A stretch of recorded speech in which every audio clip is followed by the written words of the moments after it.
আসসালামু আলাইকুম। আজকে আমি আপনাদের মাঝে মুয়াজ্জিনের একটা ছোট্ট জীবনী শেয়ার করব।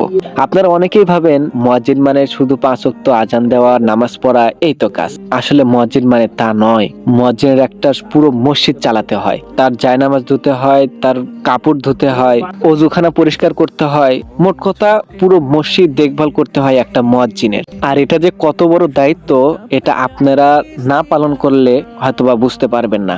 আবার আসি বেতনের জায়গায়। একটা মুয়াজ্জিনের বেতন গ্রামের মধ্যে সর্বোচ্চ হলে ৫ থেকে ৬ হাজার, তার থেকে তো বেশি না।